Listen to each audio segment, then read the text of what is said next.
बोलिए श्री हरि विष्णु नारायण की।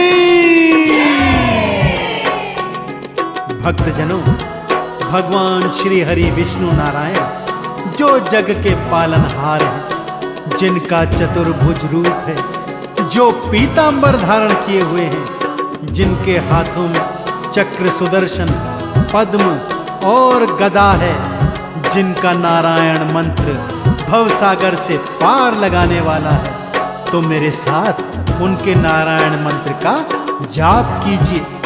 श्रीमन नारायण नारायण हरि हरि, भजमन नारायण नारायण हरि हरि। ओम नमो भगवते वासुदेवाय, ओम नमो भगवते वासुदेवाय। क्या आप जानते हैं भक्तों कि भगवान श्री हरि को माता तुलसी अत्यंत प्रिय क्यों है? क्यों भगवान विष्णु तुलसी की माला कंठ में धारण करते हैं? आइए ये पावन कथा आपको संगीतमय रूप में सुनाने जा रहा हूं, जिसे सुनकर आपका तन मन पवित्र हो जाएगा और आपके पापों का समूल विनाश होगा।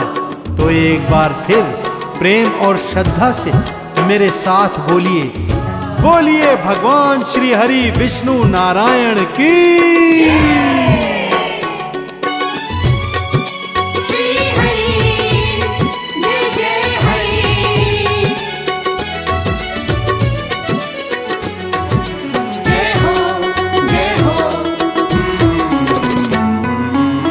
श्री हरि और तुलसी की गाथा,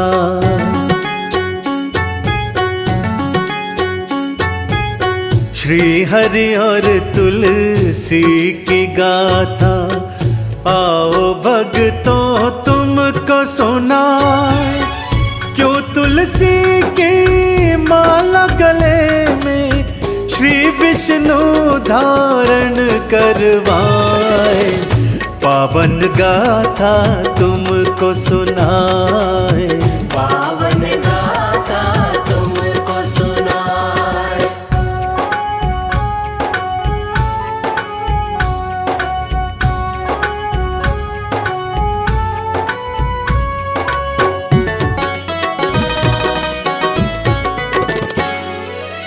शिव का तेज गिरा सागर में, जन्म लिया फिर जालंधर ने।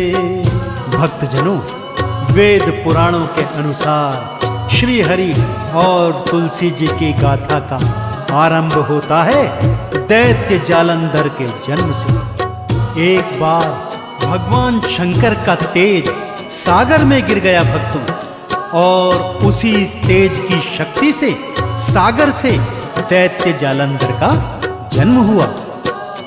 भगवान शिव का अंश था जालंधर भक्तों, इसलिए अत्यंत शक्तिशाली और बलशाली था। अपने शक्ति और बल के कारण तीनों लोकों में उसने उत्पात मचाना आरंभ कर दिया। देवी देवता, दानव मानव, पशु पक्षी सभी हाहाकार करने लगे। इस जालंधर का तुलसी की कथा से क्या लेना देना है? आइए भक्तों सुनते हैं ये पावन कथा। शिव का तेज गिरा सागर में, जन्म लिया फिर जालंधर ने। शिव का अंश होने के कारण रूप किया विकराल था धारण। अपने अतुलित बल के कारण वो भारी उत्पात मचाए। पावन गाथा तुमको सुनाए, पावन गाथा तुमको सुनाए।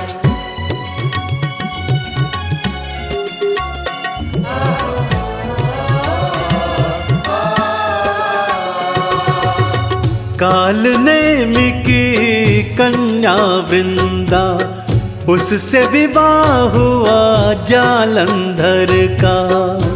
भक्तों, दैत्यराज कालनेमी की कन्या थी वृंदा।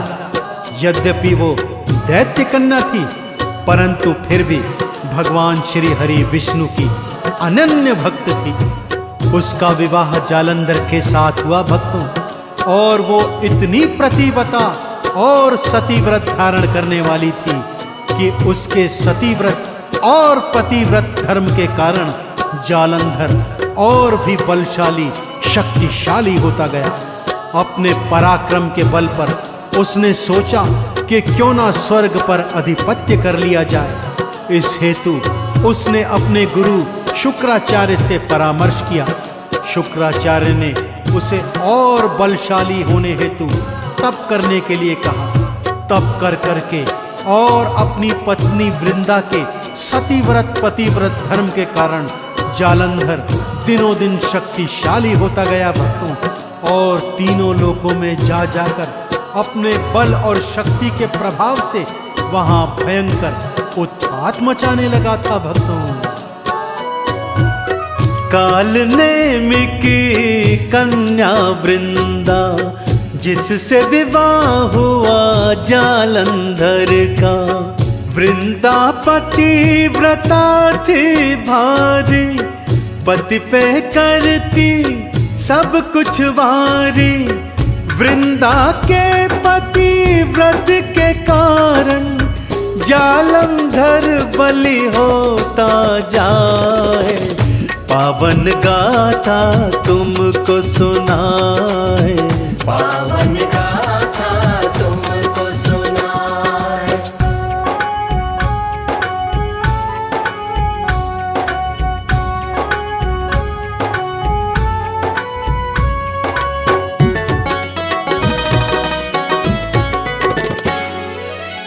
जालंधर के मन में आई, क्यों न वरों में लक्ष्मी माई। तीनों लोकों का स्वामी होने के पश्चात एक दिन जालंधर के मन में विचार आया कि क्यों ना श्री हरि विष्णु के वाम अंग बैठने वाली लक्ष्मी जी का वरण करूं।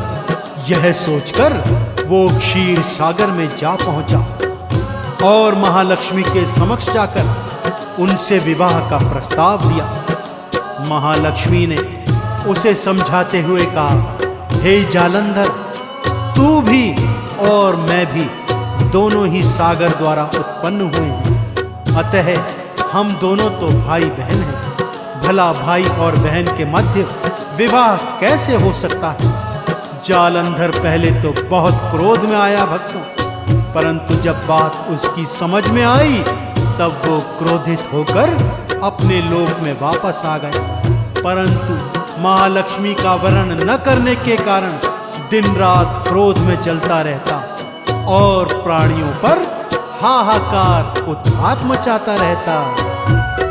जालंधर के मन में आई, क्यों न वरों में लक्ष्मी माई। क्षीर के सागर चल कर आया, पर लक्ष्मी ने उसे समझाया।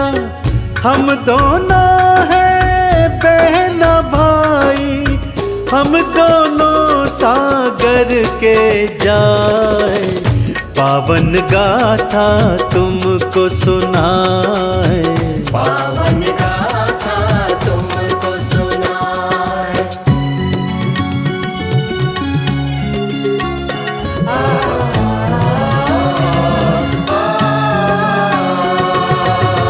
बहुत निराश हो क्रोध में आया, वृंदा ने उसको समझाया। वृंदा ने अपने पति को क्रोध में आग बबूला होकर हाहाकार मचाते हुए देखा तो बड़े प्रेम से उसके पास गई। उसे समझाया कि महालक्ष्मी तो देवी महामाया है, उनका वरण भला तुम कैसे कर सकते हो? वो तो भगवान विष्णु के वाम अंग पधारती हैं, और भगवान विष्णु वो तो सर्वशक्तिशाली हैं, इस जगत के पालनहार हैं, भला उनसे क्या बैर बढ़ाना। परंतु जालंधर था कि उसकी समझ में कुछ भी नहीं आ रहा था। दिन रात परेशान रहता, अपने बल को बढ़ाता रहता और अपने बल और शक्ति से तीनों लोकों में हाहाकार मचाता रहता। तभी अचानक एक दिवस उसके मन में क्या विचार आया भक्तों, आइए ये रोचक, पावन और पवित्र कथा आपको सुनाता हूँ। बहुत निराश हो क्रोध में आया, वृंदा ने उसको समझाया, पर उसकी कुछ समझ न आए।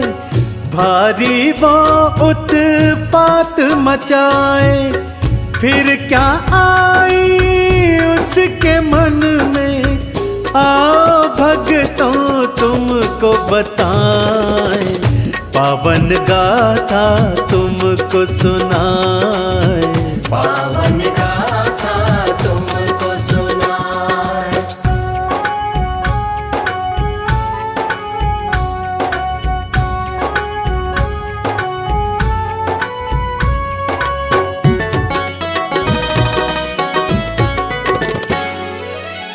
अब तो मैं कैलाश पे जाऊं, गौरा संग में ब्याह रचाऊं।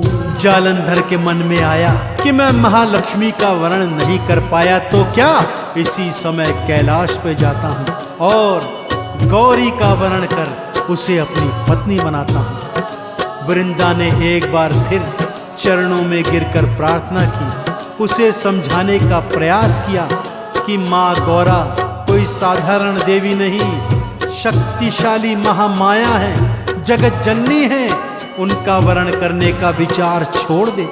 परंतु जालंधर की समझ में कुछ नहीं आया।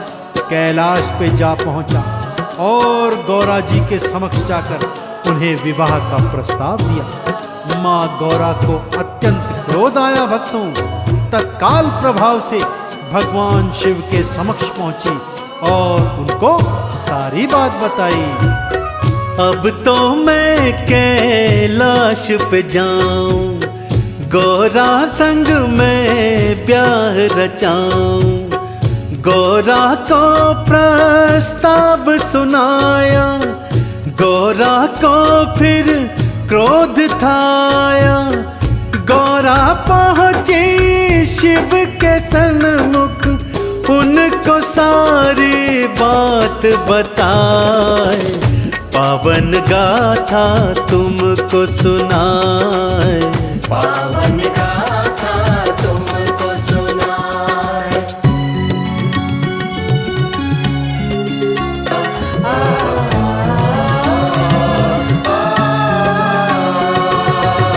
शिव शंकर सुन क्रोध में आए, जालंधर संग युद्ध लड़ाए।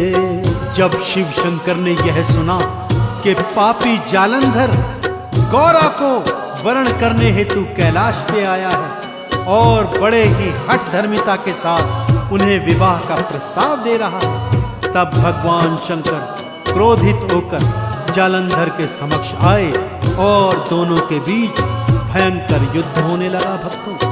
परंतु ये क्या, कई हजार वर्ष बीत गए परंतु दोनों का युद्ध समाप्त होने पर ही नहीं आ रहा था। समाप्त होता भी कैसे, युद्ध हो रहा था भगवान शिव और उनके स्वयं के अंश जालंधर के मध्य। देवी देवता दांतों तले उंगली दबाए युद्ध के परिणाम की प्रतीक्षा कर रहे थे, परंतु युद्ध था कि समाप्त ही नहीं हो रहा था। तब सबने यह निर्णय किया कि अब तो इस समस्या का हल केवल और केवल श्री हरि विष्णु कर सकते हैं। सभी ने जाकर उनके चरणों में शीश नवाया और जालंधर से मुक्ति का कोई उपाय पूछने लगे। श्री हरि जो जग के पालनहार हैं, वे भी जालंधर से मुक्ति का उपाय सोचने लगे भक्तों। शिव शंकर सुन क्रोध में आए, जालंधर संग युद्ध लड़ाए। कई हजार युग बीते जाए, पर शिव उसको मार न पाए। फिर मिल कर के देवता सारे श्री विष्णु की शरण में आए, पावन गाथा तुमको सुनाए। पावन गाथा तुमको सुनाए।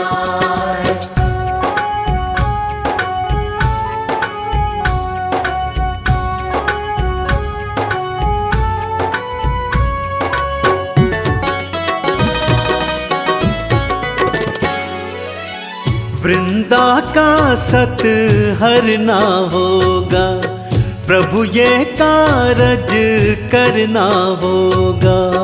देव गुरु बृहस्पति और सभी देवी देवताओं ने भगवान श्री हरि को बताया कि हे हरि, हे विष्णु नारायण, यदि आप जालंधर का अंत करना चाहते हैं तो इससे पहले आपको उसकी पत्नी वृंदा के सतीत्व और प्रतिव्रत धर्म का हरण करना होगा।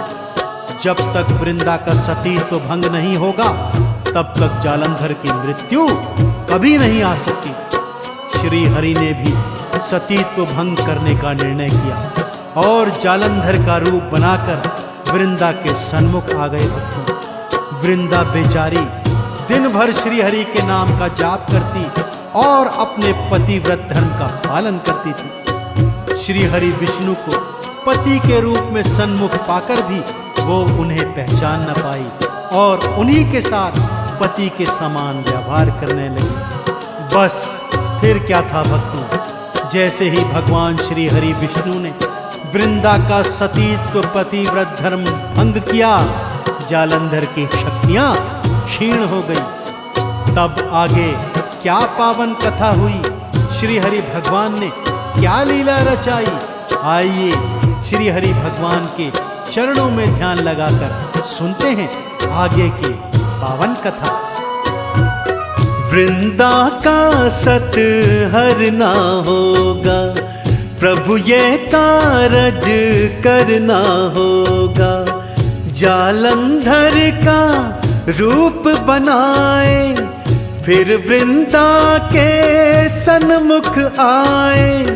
वृंदा उनका पति समझकर पति के समान व्यवहार कराए। पावन गाथा तुमको सुनाए। पावन गाथा तुमको सुनाए।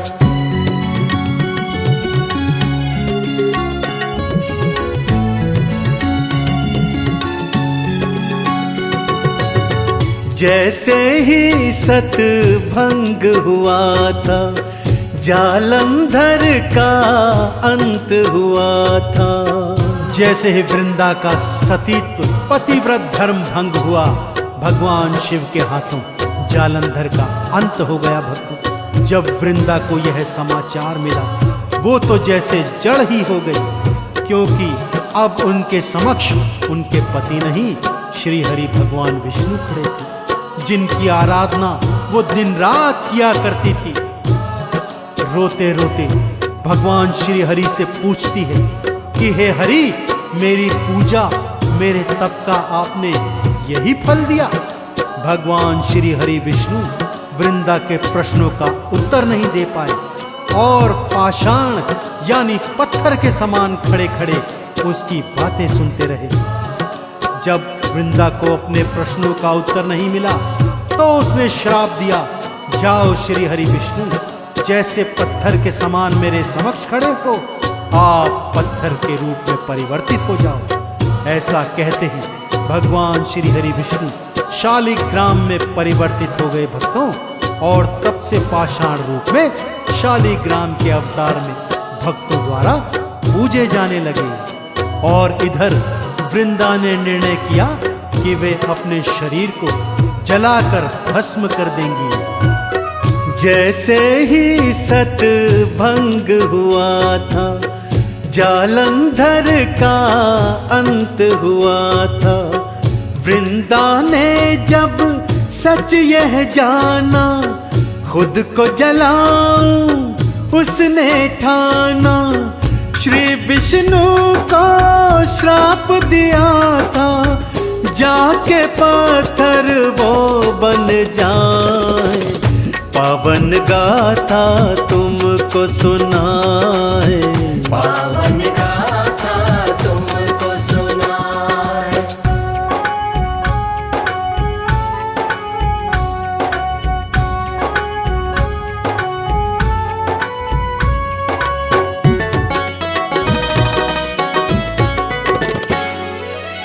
जहाँ वृंदा ने खुद को जलाया, तुलसी का एक पेड़ उगाया। भक्तजनों, जिस स्थान पर वृंदा ने अग्नि स्नान कर स्वयं को अग्नि को समर्पित किया, उस स्थान पर पावन तुलसी माता का पौधा उगाया। इधर भगवान श्री हरि विष्णु ने जब उस पौधे को देखा तो बड़े ही प्रेम से उसे स्वीकार किया और माँ तुलसी को यह वरदान दिया कि मृत्यु लोक में वो घर घर में पूजी जाएंगी और श्री हरि की दूसरी पत्नी कहलाएंगी। तभी से भक्तों, भगवान श्री हरि और माता तुलसी के भक्त हर वर्ष शालिग्राम और तुलसी का विवाह रचाते हैं तथा धूमधाम से उनका विवाह रचाकर दोनों का आशीर्वाद प्राप्त करते हैं। भगवान श्री हरि को तुलसी की माला अत्यंत प्रिय है भक्तों, इसीलिए श्री हरि सदैव अपने कंठ में तुलसी की माला को धारण करते हैं। तो मेरे साथ बोलिए, बोलिए तुलसी मैया की, भगवान श्री हरि विष्णु नारायण की। जहाँ वृंदा ने खुद को जलाया, वहाँ तुलसी का पेड़ उगाया। शालिग्राम बन श्री हरि आए और तुलसी संग ब्याह रचाए। तब से तुलसी की माला को श्री हरि अपने कंठ लगाए। पावन गाथा तुमको सुनाए, पावन गाथा तुमको सुनाए।